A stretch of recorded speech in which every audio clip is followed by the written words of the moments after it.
भगवानगडाचे महंत नामदेव शास्त्रींकडून मंत्री धनंजय मुंडेंची पाठराखण। भगवानगड भक्कमपणे धनंजय मुंडेंच्या पाठीशी, त्यांचा बीड प्रकरणात संबंध नाही, महंत नामदेव शास्त्रींचं मोठं विधान। आरोपींना मारहाण झाली तीही दखल घेण्यासारखीच आहे, महंत नामदेव शास्त्रींचं वक्तव्य। तर धनंजय मुंडे खंडणी घेऊन जगणारा नाही, 53 दिवसांपासून मीडिया ट्रायल, शास्त्रींकडून पाठराखण। धनंजय मुंडे गुन्हेगार नाही आहेत, मुंडेंना जाणीवपूर्वक त्रास दिला जातोय, भगवानगडाचे महंत नामदेव शास्त्रींचं वक्तव्य। नामदेव शास्त्रींना धनंजय मुंडेंची दुसरी बाजू माहिती नसावी, मुंडेंच्या बाबतीत सर्व माहिती आता कागदपत्र मी पुरवते, महंत शास्त्रींच्या वक्तव्यावर अंजली दमानी यांची प्रतिक्रिया। भगवानगड हे अतिशय पवित्र स्थान आहे, नामदेव शास्त्रींनी मुंडेंची बाजू घेतल्यामुळे दुःख झालंय, मुंडे याआधी भगवानगडावर मुक्कामासाठी कधी गेल्यात, अंजली दमानी यांचा सवाल। नामदेव शास्त्री महाराज असं बोलले असतील तर त्यांचं ते वक्तव्य दुरुस्त करून घेतील, त्यांना दोष देऊन उपयोग नाही, तिथे त्यांना शिकवलं असेल, जरांगेंची यावर प्रतिक्रिया। बीड हत्या प्रकरणातील आरोपी सुदर्शन घुलेला 14 दिवसांची न्यायालयीन कोठडी, तर सरपंच हत्या प्रकरणामध्ये घुले मुख्य आरोपी। पालकमंत्रीपदाच्या वादामुळे रायगडचा नियोजन समितीचा आराखडा रखडला, अधिवेशनापूर्वीच आराखडा सरकारच्या नियोजन समितीकडे पाठवणं गरजेचं असतं।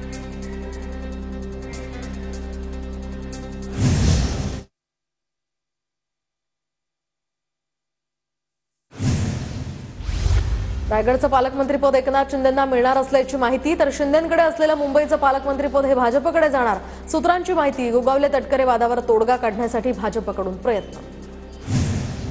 नाशिकमध्ये होणाऱ्या कुंभमेळ्याचं मोठं चॅलेंज, तर त्यामुळे पालकमंत्रीपद मागितलं होतं, पालकमंत्रीपदासंदर्भात महायुतीच्या तिन्ही नेत्यांमध्ये चर्चा सुरू, लवकरच हाती ढास सुटेल, गिरीश महाजनांची प्रतिक्रिया। पालकमंत्रीपदाचा वाद तुमच्या आशीर्वादाने नक्की सुटेल, चेंबूरमधील कार्यक्रमात मंत्री भरत गोगावलेंची प्रतिक्रिया। पालकमंत्रीपदाचा वाद लवकरच सुटेल, लवकरच निर्णय होईल, मुख्यमंत्री फडणवीसांचीही यावर प्रतिक्रिया। ठाकरे गट आणि काँग्रेसचे काही नेते शिवसेनेच्या वाटेवर, रवींद्र धंगेकर, महादेव बाबर, रमाकांत म्हात्रे, सुभाष बने, गणपत कदम, चंद्रकांत मोकाटे हे शिवसेनेच्या वाटेवर असल्याची चर्चा। काँग्रेस नेते रवींद्र धंगेकरांनी एकनाथ शिंदेंची भेट घेतली, तर मुक्तागिरी बंगल्यावर ही भेट झाल्याची माहिती। धंगेकरांसोबत काँग्रेस नेते हुसेन दलवाईंनी सुद्धा शिंदेंची भेट घेतली, काँग्रेसच्या 2 नेत्यांनी भेट घेतल्यामुळे आता चर्चेला उधाण। मी शिवसेनेत पक्षप्रवेश करणार नाही, काँग्रेसमध्येच राहणार, वैयक्तिक कामासाठी एकनाथ शिंदेंची भेट घेतली होती, शिवसेनेमध्ये प्रवेशाच्या या प्रश्नावर धंगेकरांचं स्पष्टीकरण। राज ठाकरे आणि एकनाथ शिंदे आज एकाच मंचावर येणार, प्रसाद पुरंदरेंच्या थिएटर अकॅडमीच्या भूमिपूजन सोहळ्याला एकत्र हजेरी लावणार, पुण्यातल्या मुकुंदनगर परिसरामध्ये दुपारी 4 वाजता या कार्यक्रमाचं आयोजन। राज ठाकरेंची भूमिका शिंदे आणि भाजप धार्जिणी, राज ठाकरे भाजप आणि शिंदेंकडे जात आहेत, हे राज्याच्या हिताचं नाही, राज ठाकरेंच्या या पुढच्या वाटचालीकडे आमचं लक्ष असेल, संजय राऊतांचं वक्तव्य। नेत्यांचा प्रभाव असणाऱ्या गावातच मतं पडत नाहीत, याचं रहस्य काय, संजय राऊतांचा सवाल। तर राजू पाटलांसंदर्भात फडणवीसांनी आणि निवडणूक आयोगानं आता उत्तर द्यावं, राऊतांचं विधान। लोकसभेवेळी कुणी बोललं नाही, ईव्हीएमचा विषय निकाली निघालाय, राज ठाकरे आणि राऊतांच्या वक्तव्यानंतर महाजनांची प्रतिक्रिया। ईव्हीएमला सुद्धा शाही स्नान घडवून पापमुक्त करावं, संजय राऊतांचा सामनातून टोला, तर घोटाळा करून निवडून येणारे कुंभमेळ्यामध्ये गंगा स्नान करतात, सामनातून भाजपवर सडकून टीका। महायुतीच्या मंत्र्यांच्या कामकाजाचं वेळापत्रक ठरलं, महायुतीचे सगळे मंत्री सोमवार ते बुधवार मुंबईमध्येच राहणार, तर गुरुवार शुक्रवारी विभागाच्या कामांचा आढावा घेणार आणि शनिवार आणि रविवारी मतदारसंघातील प्रश्न मार्गी लावणार। शिवसेना शिंदे गटाच्या राजेंद्र राऊतांची पुन्हा भाजपात घरवापसी होणार असल्याची चर्चा, भाजपच्या सदस्य नोंदणी मोहिमेमध्ये राजेंद्र राऊतांकडून 51,000 सदस्यांची नोंदणी, तर पक्ष राजेंद्र राऊतांची नक्कीच दखल घेणार, भाजप नेते रावसाहेब दानवेंची प्रतिक्रिया। भाजप ठाकरे गटाला मोठा धक्का देण्याच्या तयारीत, ठाकरे गटाचे नेते राजन साळवी हे 3 फेब्रुवारीला भाजपमध्ये प्रवेश करणार, सूत्रांची माहिती। राजन साळवींशी माझं कालच बोलणं झालंय, राजन साळवी पक्ष सोडतील असं वाटत नाही, संजय राऊतांची प्रतिक्रिया। तर ठाकरे परिवारानं काय दिलं याचा पक्षांतर करणाऱ्यांनी विचार करावा, राऊतांचा निशाणा। जातीचं पाठबळ असणाऱ्यांसाठी आता कायदा नरम पडतोय, धनंजय मुंडेंच्या प्रश्नावर संजय राऊतांची प्रतिक्रिया। नरहरी झिरवाळांची कार्यकर्त्यांसह मंत्रालयामध्ये घुसखोरी, तर मंत्रालयाच्या मुख्य गेटवरून कार्यकर्त्यांना प्रवेश, सामनातून दावा, सामनाची बातमी म्हणजे खोडसाळपणा, नरहरी झिरवाळांनी सामनाचे आरोप फेटाळले। आजपासून केंद्रीय अर्थसंकल्प अधिवेशनाला सुरुवात, तर राष्ट्रपती द्रौपदी मुर्मू यांचं संसदेत अभिभाषण। स्वातंत्र्याच्या 100 वर्षांमध्ये भारत विकसित होणारच, विकसित भारतासाठी सर्व खासदार आपलं योगदान देतील, संसदेत बोलताना नरेंद्र मोदींकडून विश्वास व्यक्त. देशाच्या जनतेनं तिसऱ्यांदा नेतृत्वाची संधी दिली आहे. गरीब मध्यमवर्गीय परिवारावर आता महालक्ष्मीची कृपा असावी. अर्थसंकल्पीय अधिवेशनाच्या आधी पंतप्रधानांची प्रतिक्रिया. पुण्यामध्ये मराठी भाषा विभागातर्फे मराठी विश्व साहित्य संमेलनाचं आयोजन. मुख्यमंत्री फडणवीस अजितदादांच्या हस्ते या कार्यक्रमाचं उद्घाटन. सैफ अली खान हल्ला प्रकरणात मुंबई पोलिसांना FSL रिपोर्ट मिळाला, तर आता हल्ला करणारा आणि अटकेतील आरोपी एकच. रिपोर्टमधून समोर अटकेतील आरोपी आणि हल्लेखोर वेगळे असल्याच्या चर्चा होत्या सुरू. MPSCचा गट ब सेवा संयुक्त पूर्व परीक्षेचा पेपर फुटल्याची अफवा, तर ऑडिओ क्लिपमधून 2 फेब्रुवारीला होणारा पेपर फुटल्याचा दावा. आयोगाकडनं तक्रार दाखल. उमेदवारांना अफवांवर विश्वास न ठेवण्याचंही आवाहन. पालखी महामार्गाच्या ठेकेदारावर सदोष मनुष्यवधाचे गुन्हे दाखल करा. आमदार विजय शिवतारेंच्या आक्रमक पवित्र्यानंतर आता पालकमंत्री अजित पवारांचे आदेश. हडपसर सासवड जेजुरी रस्त्याच्या कामांवरून अपघातांच्या प्रमाणात वाढ. कल्याण कृषी उत्पन्न बाजार समितीमध्ये भाजपचे दत्ता गायकवाड यांची सभापतीपदी बिनविरोध निवड, तर शेतकरी व्यापाऱ्यांसाठी विविध योजना राबवणार. दत्ता गायकवाड यांची प्रतिक्रिया. रत्नागिरीमध्ये भाजप कार्यकर्ते आणि हिंदुत्ववादी संघटना आक्रमक, तर मंत्री नितेश राणेंचा बॅनर काढल्यामुळे आता कार्यकर्त्यांचा रात्री पोलीस ठाण्यावर जमाव.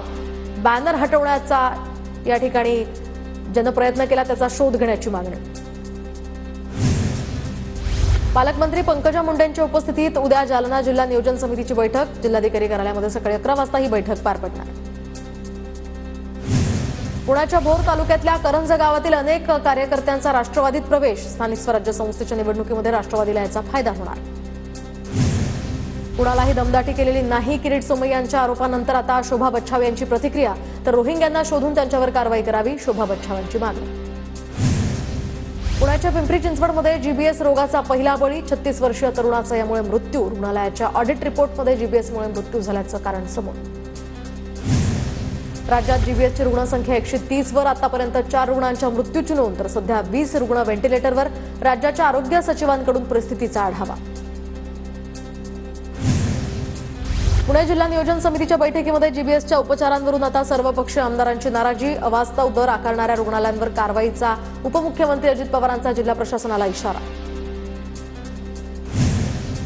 GBSच्या उद्रेकानंतर आता राज्याच्या आरोग्य विभागाकडून मार्गदर्शक सूचना जाहीर, तर आता औषधांच्या उपलब्धतेवर भर.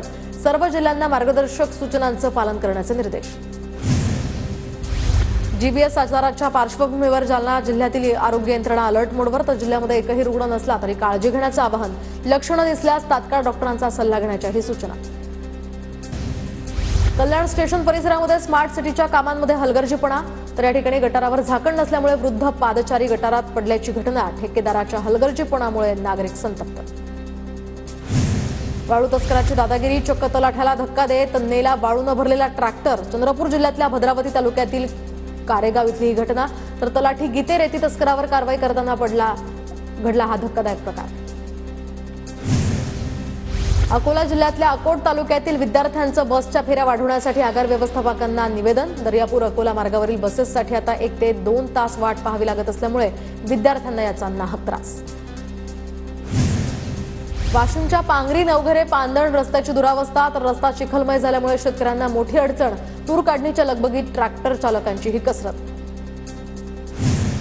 जिल्हा परिषदेच्या मुख्य कार्यकारी अधिकाऱ्यांची आरोग्य केंद्रावर अचानक भेट, तर आशिमा मित्तल यांनी सुरगाणा तालुक्यातील आरोग्य केंद्रावर अचानक भेट देऊन केली कामांची पाहणी. गैरहजर वैद्यकीय अधिकाऱ्यांचं यावेळी निलंबन.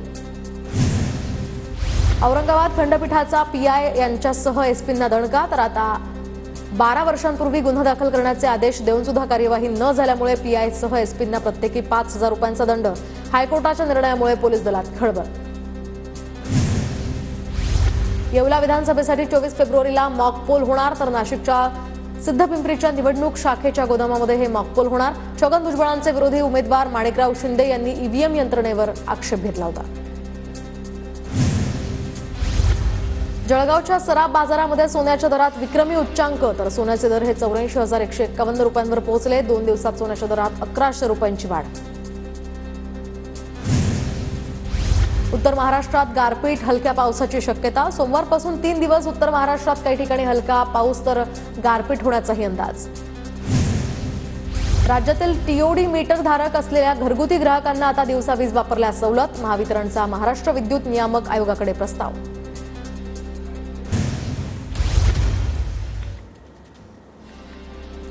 पुणे पिंपरी चिंचवड आणि पुणे महानगर प्रदेश विकास प्राधिकरणासाठी आता 3 वर्षांचा आराखडा तयार. 1,26,00,000 रुपयांचा खर्च अपेक्षित. मेट्रो, पीएमपी आणि बीआरटी मार्गांचा यामुळे विस्तार होणार. नाफेडच्या सोयाबीन खरेदीला 8 फेब्रुवारीपर्यंत मुदतवाढ. शेतकऱ्यांकडून समाधान व्यक्त. 4,892 रुपयांच्या हमीभावानं सोयाबीनची खरेदी होणार. नांदेडच्या बाजारात हळदीच्या दरात प्रति क्विंटल 1,000ची घसरण. सध्या परराज्यातील हळदीची आवक वाढल्यामुळे हे दर घसरले. हळदीचा भाव आता 14,500 वरून 13,400 वर. चंद्रपूर जिल्ह्यामध्ये लाल मिरचीच्या तोडणीला सुरुवात. तर दर घटल्यामुळे शेतकरी आर्थिक अडचणीत. गेल्या वर्षी 11 ते 16,000 प्रति क्विंटल दरानं विकल्या जाणाऱ्या लाल मिरचीला सध्या 7 ते 10,000 प्रति क्विंटलचा दर. शासनाकडून धान खरेदीला मुदतवाढ. तर 31 मार्चपर्यंत सुरू राहणार धान खरेदी केंद्र. नोंदणीमध्ये वाढ झाल्यामुळे शेतकऱ्यांना दिलासा देणार हा निर्णय. परभणीच्या पाथरीमध्ये पिकं पाण्याविनाच. जायकवाडीचं पाणी मिळत नसल्यामुळे पिकं करपू लागली. पाथरी तालुक्यातील 20 गावांची ही स्थिती. जायकवाडीतून पाण्याचं दुसरं आवर्तन देण्याची शेतकऱ्यांची मागणी. नांदेडच्या शेतकऱ्यांचा फळ लागवडीकडे आता कल. तर नायगाव तालुक्यामध्ये शेतकऱ्यांकडून टरबूजाची लागवड. टरबूज लागवडीतनं शेतकऱ्यांना चांगलं उत्पन्न.